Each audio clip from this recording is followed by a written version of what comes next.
Hey there, my name is Pravus, and welcome to more Ixion aboard the Tiqqun space station, traversing the ruins of the solar system. And we've uncovered a little bit of the story as to what has happened in our absence. First off, we know that Earth is very dead, and it appears that all of humanity has died off with it. But there is still hope that we are not alone. We've discovered that a massive superstructure ship was constructed with the intent of launching humanity towards some exoplanet and try to build a new home for humanity. So if we go around Jupiter, supposedly there is going to be a new and improved drive that we could hook up to the Tiqqun, which might allow us to chase after them. And hopefully they will welcome us back with open arms. So I'm assuming that that is going to be the next step in our story. There is more we can do over here in the solar system, though. Let's take a look at the probes. I've discovered quite a few of the main sites. There are at least a couple remaining. The big one that I haven't opened up yet is over here. You can see this special undefined point here. Got a lot of cryopods and stuff, but also pretty sure that it's going to have a load of alloys. This should be some sort of a debris field, which is going to be great. How are we doing over here at the Outer Hope? Just waiting to extract a little bit more science. How are we doing over here around Saturn? Just waiting to go further into the black market site. BMS. Remember that around the battle site, we saw ships with BMS scrawled on it.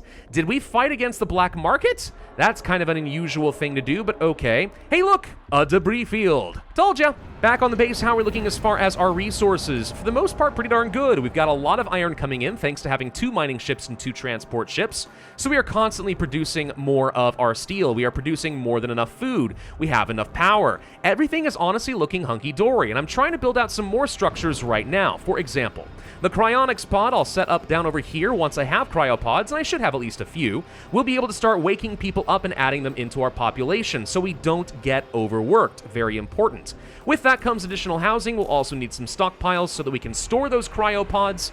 Otherwise, they're just going to build up all over the place, and that's a bit of a problem. And, you know, that's kind of it, actually. I think we have a little bit more space to work with, maybe to set up 1 or 2 good, like, let's say, stability-boosting structures. But there's nothing else we can really do industrial-wise in our main sector. Very soon, we probably want to open up Sector 2 and create a whole new mess of logistical problems by sending people over there. Anyway, around the Outer Hope, we have finished extracting all of this. We've got all of our science. Let's take the Heisenberg and go down to the Urshanabi. This is one of my main story events we were supposed to do a while ago. I just haven't needed to because we're looking great on food. But sure, why not? Let's just get over here and clear this out, and then we'll make a jump over to Jupiter. Around Saturn, we have finished our next event. After receiving no response to communication attempts, the team landed the Gannet and advanced towards the complex. Security protocols in place. The defenses activated briefly and fired on the team. Fortunately, there seems to have been little remaining power, and they quickly shut down. Entering the complex, the team were attacked by strange animals. Recorded footage from the mission shows an emaciated simian amalgam. The team repelled the attack with improvised weapons, and the creatures retreated. Unfortunately, no samples could be recovered. Venturing further into the complex, unsettling works of art and esoteric writing were discovered. Although the station is still pressurized, progress was made difficult due to any lack of artificial gravity. In addition, a giant fungus has spread throughout the complex, releasing huge volumes of spores into the local atmosphere. Within what appears to be the main entrance hall, a bronze statue of Marduk Council member Giovanni Battista has been erected. Inconsistencies in the reports from different members of the exploration team suggest that recorded information may not be entirely accurate. Any conclusions drawn must be discounted, but that won't stop me. So, wait a minute, the black market site had a statue erected of Giovanni Battista. Fun fact about the black market site, if you remember Outer Hope, we discovered in the battlefield that there were ships that had fired against Dolos with BMS scrawled on it. Huh, I wonder what that all is supposed to mean.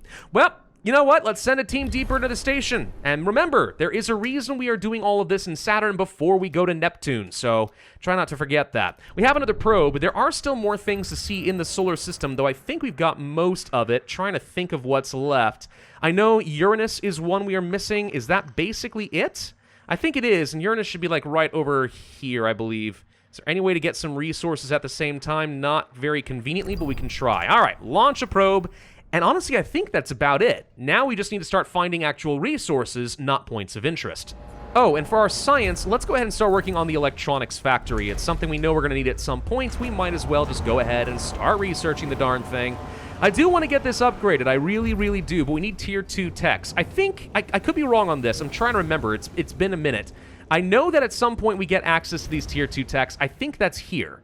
Yeah, actually, it says this is all tier 2. Okay, got it. Right. So for some reason, in my little brain, this is where it gets a little confusing, right? I look at this as like tier 0, tier 1, tier 2. No, not how it works. Base tech, tech 0, tech 1, then tech tier 2. And once you get to tier 2, that's when you can start working on this. Apologies for the confusion on that. I guess a lot of things just kind of blended together the first time I played around with this game. I think we've arrived over here at the Urshanabi. Let's see what's going on. Our sensors have detected the ship. It's broken in two. The phrase, "Whoever helps Dolos is an enemy of humanity," has been daubed in large letters on the wreck. Mummified bodies have been attached to the hull. Well, that's disturbing. All right, well, let's just gather up whatever we can find. I'm pretty confident it's going to be a lot of food. Yep, it's a lot of food. Hope the expiration date hasn't passed. Don't worry, it's full of Twinkies. We're good for centuries. That stuff never goes bad. All right, let's get over here to Jupiter and find out what else is going on. What have we found around Saturn? Good question. Venturing deeper within, the team of the Gannet reaches a construction site, deserted and almost entirely frozen. Several possible storage areas have been identified but are blocked by ice. We could try to break through the ice or restart the heating systems in an attempt to throw out the complex. In one of the storage areas, though, the transparency of the ice shows a preserved corpse, okay? So my recommendation here is to break through the ice. This is going to lead to a follow-on event around Neptune specifically, I believe. So that's why you want to do Saturn first. We're going to break through that ice. This is one of those things where you wouldn't really know that the first time you play this game. But you may get lucky. I mean, it's a 50-50 chance that you choose that one. Or, I don't know, you could read some guides, you could play more than once, that kind of stuff. I don't know.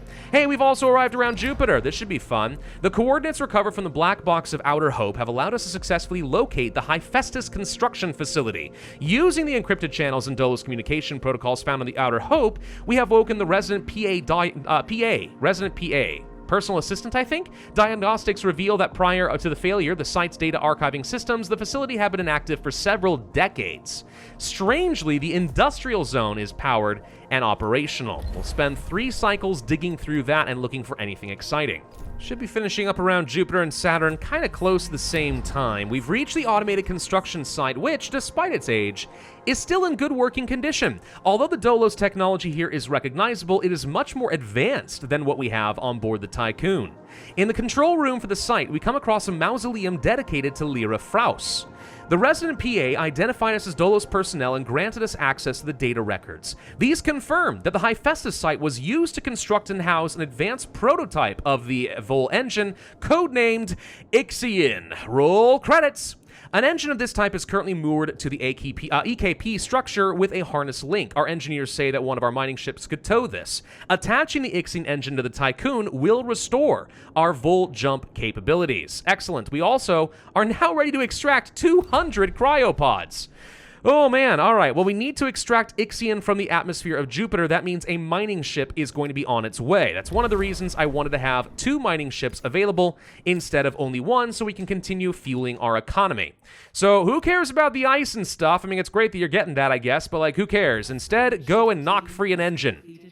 Oh, and Saturn is ready. The Gannis team recovered a number of valuable resources. Via biometrics data sampling, they identified the preserved corpse as that of Ulexis, administrator of Neptune's Hyperlux station. Aha, and that's why we care about Neptune later. Thiaki. The body was found with a handwritten letter of farewell and an apology to the inhabitants of Thiaki station and appears to be unfinished. Cool! All right, let's gather up some of the science over here. We did find some precious electronics, and those are a very rare resource for us right now, even though we could make them if I find some silicon. But now that we've got that going, let's get the Gannet and send this over to Neptune and continue this quest chain. Hull integrity is a little bit low. 9 people is what I need for the EVA airlocks. We can actually turn that on almost perfectly, and we're still optimal. Excellent. Good time to go ahead and start rebuilding some of the hull, since it would appear that we are losing integrity rather rapidly. Notice, by the way, we've done all of this so effectively, despite the fact that I have not opened another sector. I mean, I'm telling you, I think the game is trying to trick you in opening a second sector. You always do it your first playthrough, but look how efficient we have been so far, and we're doing fine. We actually still have more space to expand. I don't need this second sector yet. We'll eventually, but like, yeah, if you would open it immediately, I'm telling you right now, your game would be so much harder. All right, Neptune, what do we got here? Our communication systems have detected faint signals transmitting what appears to be an old luxury station on Triton. Transmission analysis pulled a few data fragments encoded with the signals. They mention public disorder, food supply problems, and frequently reference the name Ulexis. Thiaki Station has been almost entirely dismantled. The few areas left suggest that those who lived here were swimming in opulence. The place is huge! We have found a sealed room protected by heavily armored blast doors. Dents in the door's metal suggest that others have unsuccessfully tried to gain entry. Camille Barao recommends the use of explosives. Given the state of the station, I myself think it's a bad idea. Well, we could use the biometric data. Is there anything else I want to do first, though? I think it's completely reasonable to first try to extract what we can from the remains of the station. I don't think that this will prevent us from then using things like the biometric data, so let's go with that one. I know I don't want to do the explosives. That gets somebody killed if I recall correctly. I've tried that because when I first played this game, I saved and then tried all the different options to kind of see what was going to happen. And I remember the explosives being a bad idea. They warn you for a reason, so maybe don't do that. What do we discover around Neptune? Some science, and some cryopods, and some polymers. We recovered all that we could without risking a structural collapse. We discovered messages left by someone who had been here before us. They express a distaste for the bourgeois lifestyle. Yeah, understandable. All right. So explosives or biometric? Yeah, I think this is an obvious one. We use the biometric data. If you had come to Neptune before doing this, you would have this option completely locked out from you, and that obviously would be very undesirable. So we'll go ahead and open that sucker up, and I think that's all we can do on Neptune. We're finished around Jupiter as well. Oh, that's kind of a cool image. We're dragging an engine out of Jupiter. I love it. The extraction procedure was a success. Hephaestus's PA helped us a lot during the operation. She may try to contact the Tiqqun directly. May we follow the self-similar pattern. Hey, look, just enough science to finish out Tier 1 technology. Excellent. All right, so we would need to bring the Tiqqun into orbit of Jupiter in order to now, I guess, leave? Or maybe just connect it to the Ixian drive. Yeah, but once we do that, that's when we want to leave for Chapter 1 and go on to Chapter 2. So I'm not in a rush to do this, but it is going to be like my next big goal. Where to next? How about we just go to Uranus over here? Oh, wait, Heisenberg's investigating an event. We were? Oh, wait, really? I didn't know this is actually how it worked. Hang on. The Heisenberg is not allowed to go anywhere else until we have moved the Tiqqun over here. Oh, I didn't realize that. Okay. Well, it'll take me 2.3 cycles in order to move the Tiqqun station over here. Remember, we don't have any power while that happens, though. How much power do we have? 1.4 cycles worth of backup power. That is not enough. So, in theory, if we're going to do this, we should either take some smaller jumps, or we should build more batteries. All right, let's just move the Tiqqun over here to Earth, and then we'll regenerate some of our power. So we can just go ahead and skip this if you don't mind. Thank you. So we'll relocate, burn through some batteries, recharge our batteries, and then I think just one battery is all we need to build in order to make it all the way to Jupiter. So what do we have over here around Neptune? We discovered some electronics, a whole bunch more cryopods, and a little bit of science. Also, a potential technology upgrade, collapsible frames for the stockpile. Well, that could be helpful. Designed to read biometric data, they were set to open for Ulexis. Inside the room were large quantities of resources necessary for our survival. Fun. I'm not going to do the explosives. I know it gets someone killed, so let's go ahead and leave Thiaki Station. And around Uranus, what do we get? The instruments have recorded abnormal thermal activity in Uranus. Control, are you receiving us? We found a tree. It seems impossible in such an environment. I've never seen anything like it. It's breathtaking. The tree sheds its leaves quite rapidly, but they reform almost instantly, crystallizing from the branches. The root structure appears to sink deep into the planet. I hope you're receiving our images, as this feels like a fever dream. Do we want to carry out an ecological analysis, or do we want to cut down the tree using, you guessed it, explosives? I'll just say that blowing it up seems like a bad idea, and I'm pretty sure this does lead to a follow-on event, so we'll go ahead and carry out the ecological analysis like so. Butamus. Alrighty. Tiqqun Station, are you charged up? You have 2.1 cycles. Can you make it to Jupiter? Exactly 2.1. What do you know? Go, go, go! In Uranus, we get 15 more science. The tree is almost entirely edible. Its roots, leaves, and fruit can all be eaten. RNA sampling suggests the tree is the result of extensive bioengineering experimentation. It is unknown how it germinated here or who might be responsible. We can now harvest some edible elements of the tree using one of our cargo ships. Well, I mean, in 3 cycles we can. We managed to arrive around Jupiter. Now we're recharging our battery and storing the hull once again. So over here, we can now prepare the Ixian drive for a Tiqqun connection. That'll take me another 3 cycles. Now back here on the station, one thing I'll warn you about, if you find yourself in a situation where you have more people than you need, I'd recommend you go ahead and just turn off the cryonic center. It sounds nice to have a massive population, but they need housing, they need food, and right now we're doing okay on food, but we're only just barely sustaining with our 5 cricket farms right now. So I'd rather just turn this off since we gain nothing, but only have to pay more if we have extra people on the station. They can just stay frozen in cryostasis. That's completely fine. They don't mind. They're not even aware. And 25 more food is our reward around Neptune. All right, now we could cut down the tree. I think something negative happens from that. I am pretty sure it does. Maybe it doesn't, though.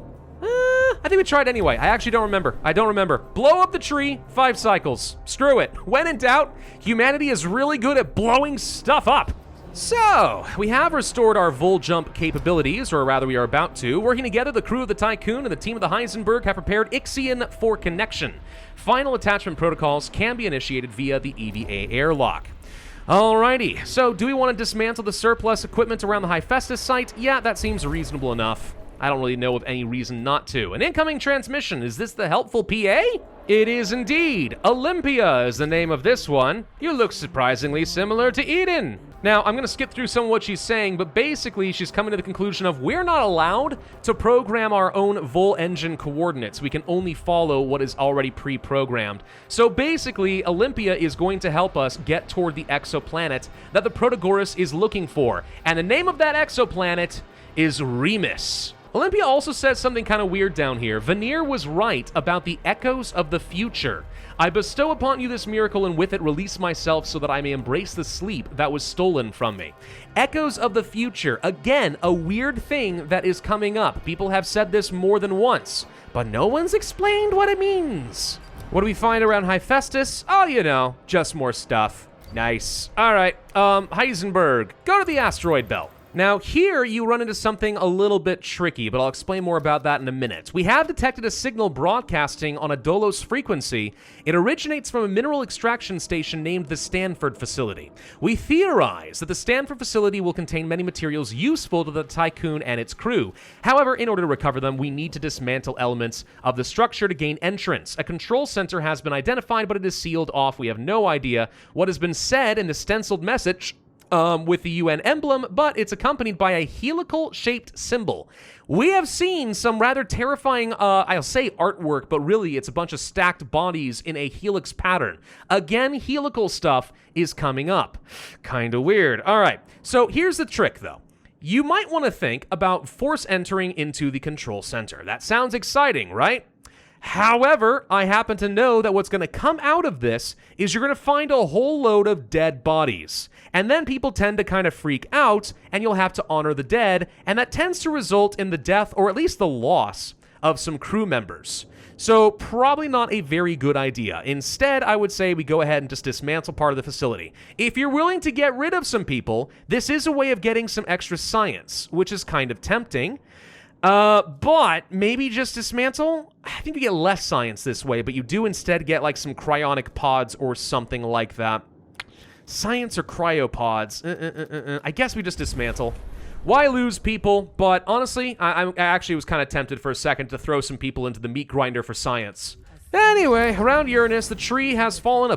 A plaque was revealed, buried beneath the roots. The tree was a collaboration between Henry Bargeville and Rabia Neocond when they joined the Ashtangitis? They offered their creation to humanity, hoping it would erase some of the debt created by the atrocities of Dolos. Interesting. Science, carbon, food. Fun. All right, with that taken care of, let's gather up the science, and we'll gather up the stuff around Neptune.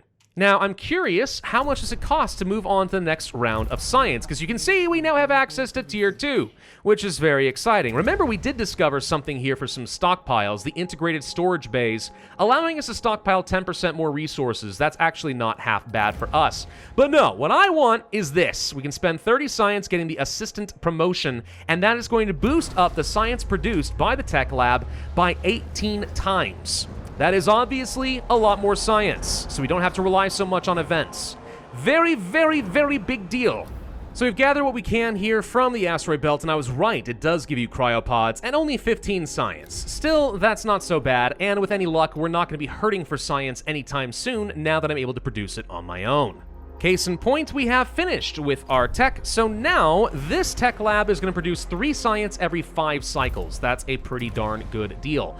We also can get the personal computer, which is going to boost that research speed by another 20%. Now, it's a little risky to spend science so aggressively here because you might need it for some other stuff. For example, if I wanted to go to, let's say, the insect farms, maybe it's worth getting the accelerated growth. Another 10% food. That said, with 5 farms at the moment, we're looking okay on that front, so I don't think we need to worry about it. Let's get the personal computer and pray that that is not a mistake. If it is, though, at least in Chapter 1, we're looking really, really solid. My economy is practically untouchable. So we can afford to stay here for pretty much as long as I need to, and if that means I sit around waiting for more science, well, okay. I mean, no skin off my back. Hey, a debris field! What do we find here? We have verified the data several times and can confirm the existence of a vast debris field covering an area of several thousand kilometers. At the center of the field is a colossal artificial structure, which, even in its ruined state, makes the Tiqqun look like an insect. And I guess I can see from the picture up here what it's supposed to look like for scale. No signals have been detected. We have identified 3 areas for investigation: the core of the structure, a secondary structure that looks to be the remains of a destroyed loading dock, and a particularly dense area of the debris field close to the other 2 sites. We recommend the utmost caution be taken when approaching these areas. The floating debris will make navigation difficult and interfere with our communications. The ruined loading dock is okay. I'm pretty sure that the core of the structure has a follow-on event, so this is kind of more important right now. I don't remember if you can do both, so let's just start with the core, just to be safe, and that'll take another 3 cycles. What happens over here? We revealed a huge damaged structure surrounded by arches that have been detached from their central axis. Okay. These arches show extreme signs of deterioration. The structure is covered with explosive residue from an unknown weapon. A number of salvageable resources near a ruined assembly area. Further analysis is possible, but will take time. I've got time. Let's go for that ruined assembly area. That's another 4 cycles. I'm pretty sure a load of cryopods can be found here. Pretty sure. We have an event over this direction. Wake up 50 more people within the next 24 cycles. You know, we could do this. The thing is, you don't have to accept the pledges, right? If you think that it's something that's either not going to be good for you or you're not going to be able to meet it, it's better to pledge nothing at all.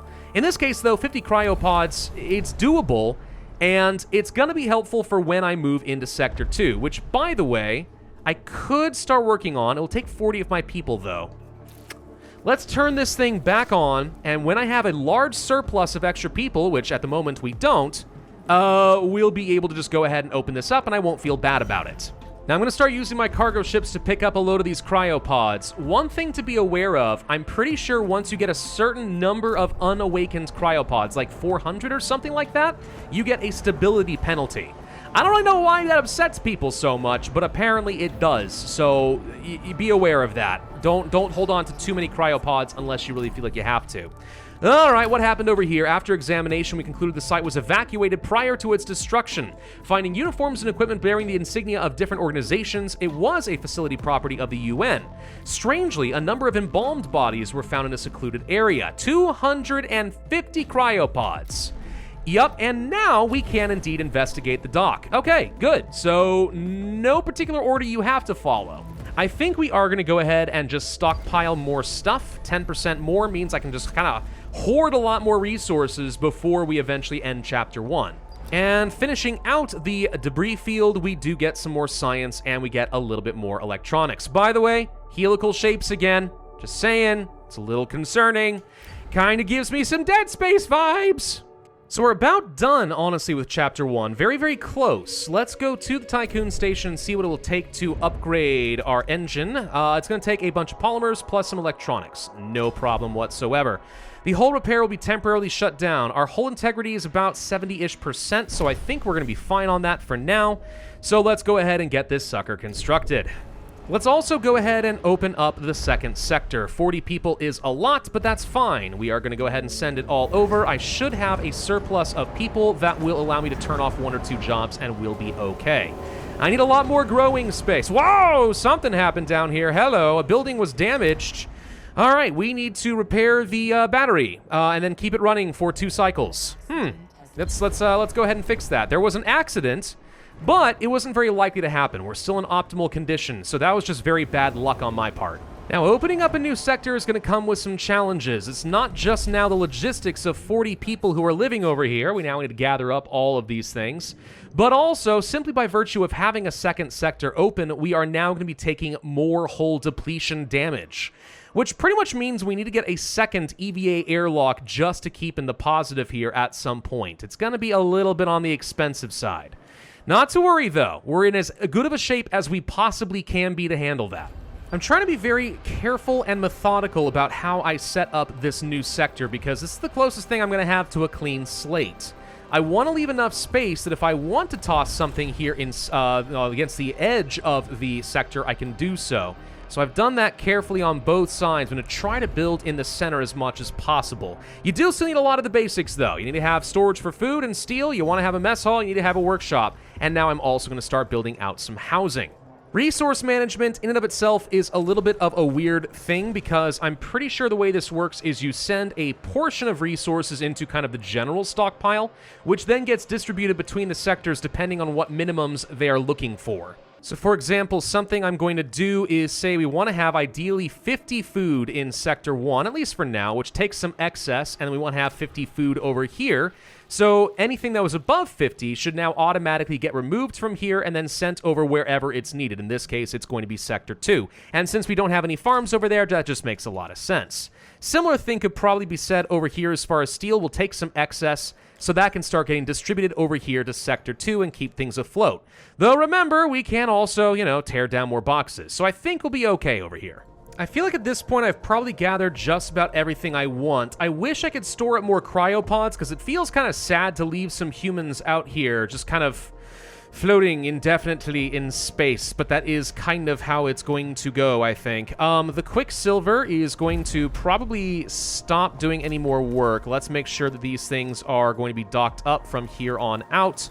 I do not want to leave ships behind, though I think they automatically are going to come back to the Tiqqun once we are ready for our Ixian drive. But for now, this should be fine. Let's pick up the last round of carbon, and then I think we get the heck out of here. Overall, though, I think we did a really, really good job in Chapter 1. We extracted a ton of resources. Sector 1 is in a very, very good spot for us. And now we have a lot more space here in Sector 2, and I'm being very space efficient at the moment, which is fan-flippin-tastic. So my question is, if you want to do an Ixian drive, we need 0.5 cycles worth of charge. Oh, that's completely fine. We've got that. Let's go ahead and say yes, and in accordance with the Pravus stand for procedures, all ships must now return. We are done in the solar system. It's time to follow after our forebears. Same awesome animation as before. We are bending space and time with the Ixian drive so we can go through whatever these weird... Are they alternative realities, do you think? Or are they just weird jump points? Are we also, like, going through time and another few decades are going to pass? No idea. Ooh, that's a weird-looking planet in the background. Huh.